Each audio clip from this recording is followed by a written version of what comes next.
च्यवनप्राश हे लहानपणीपासूनच आपल्या सगळ्यांच्या जिव्हाळ्याचा विषय. मग हेच अगदी परफेक्ट चवीचं च्यवनप्राश जर साध्या सोप्या घरच्या साहित्यात आपल्याला बनवता आलं तर काय म्हणता. चला तर मग आज बघूया आपण च्यवनप्राशची रेसिपी, तेही घरच्या साहित्यात आणि अगदी परफेक्ट मेजरमेंटसह. नमस्कार, स्वागत आहे तुमचं मोनिकाज कॉर्नर मराठीमध्ये. मी घेतलेले आहेत ताजे ताजे स्वच्छ धुवून कोरडे केलेले अर्धा किलो आवळे. आवळे स्वच्छ धुवून कोरडे केल्यावर एका चाळणीवर ठेवायचे आणि आपल्याला त्याला एक 15 ते 20 मिनिटासाठी स्टीम करून घ्यायचं आहे. म्हणजे आवळे आपल्याला उकडून घ्यायचे आहेत. अगदी भरपूर प्रमाणात म्हणजे 80 ते 90% आपल्याला आवळे स्टीम करायचे आहेत, कारण आपल्याला याच्या पाकळ्या काढायच्या नाहीत, तर त्या पाकळ्यांचा गर बनवायचा आहे. आवळे थंड झाल्यानंतर त्याच्या पाकळ्या बाजूला काढून घ्यायच्या आणि या पाकळ्या आपल्याला घालायच्या आहेत मिक्सरच्या भांड्यामध्ये.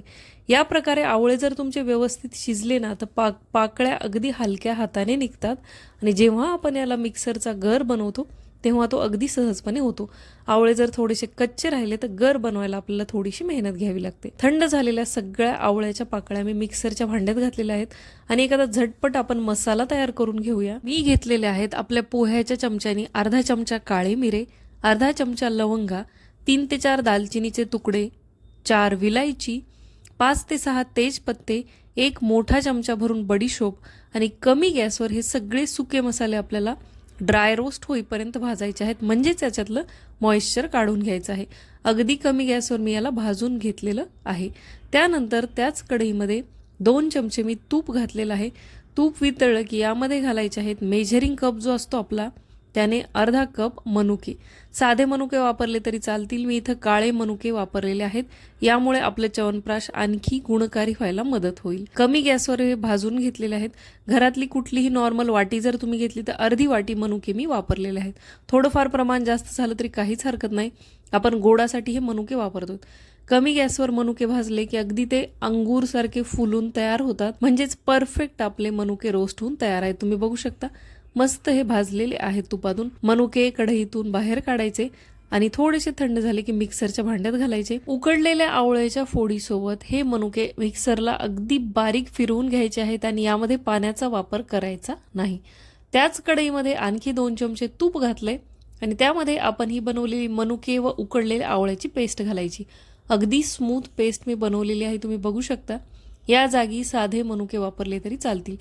त्यानंतर इथं वापरायचा आहे गूळ. 2 मोठे चमचे मी गूळ घातलेला आहे आणि आपण जे मसाले ड्राय रोस्ट करून घेतले होते त्या मसाल्याची पावडर करून चाळून घेतलेले आहे.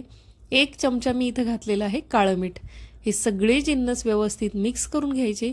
हे सगळं प्रमाण मी तुम्हाला अर्धा किलोच्या आवळ्याच्या प्रमाणात सांगत आहे. गुळाचं प्रमाण मी अगदी मीडियम ठेवलं आहे. मी जास्त गोड हे च्यवनप्राश केलेलं नाही. तुम्हाला जास्त गोड करायचं असेल तर ज्या मेजरिंग वाटीने तुम्ही मनुके घेतलेले आहेत तेवढीच वाटी म्हणजेच अर्धी वाटी भरून तुम्ही इथं गूळ वापरू शकता. थोडंसं जायफळ यामध्ये घालायचं किसून. जायफळाने अगदी परफेक्ट च्यवनप्राशची चव येते आणि कमी गॅसवर आपल्याला याला हलवत राहायचं आहे जोपर्यंत ही घट्टसर ग्रेव्ही बनत नाही किंवा याचं टेक्स्चर च्यवनप्राशचं होत नाही तोपर्यंत. या पूर्ण प्रोसेसला 15 ते 20 मिनिटं लागू शकतात. गॅस अगदी कमी ठेवायचा आणि जे भांडं आपण वापरतोय ते स्टीलचं आणि जाड बुडाचं घ्यायचं. तुम्ही बघू शकता व्यवस्थित मिश्रण घट्टसर झालेलं आहे आणि कढई सोडत आहे, भांडं सोडत आहे, म्हणजे आपली परफेक्ट कन्सिस्टन्सी बनवून तयार आहे. तुम्ही बघू शकता अगदी योग्य प्रमाण याचं झालेलं आहे. या स्टेजला आपलं मिश्रण आलं की आपल्याला गॅस बंद करायचा आहे. गॅस बंद केल्यानंतर या मिश्रणाला पूर्णपणे आपल्याला थंड करायचं आहे. आता याची चव आणि याची गुणवत्ता किंवा ह्याचे जे इफेक्ट आहेत ते आणखी गुणकारी बनवण्यासाठी यामध्ये आपल्याला घालायचं आहे मध. तर मी यामध्ये मधसुद्धा घातला होता पण त्याचा व्हिडिओ काढायला विसरले. आपला जो मध आहे तो मी अर्धी वाटी मधसुद्धा घातलेला आहे. मध घातल्यानंतर हे पूर्ण मिश्रण मिक्स केलं आणि काचेच्या बरणीत भरून ठेवलं. होममेड परफेक्ट च्यवनप्राश तयार आहे. ट्राय करून नक्की बघा.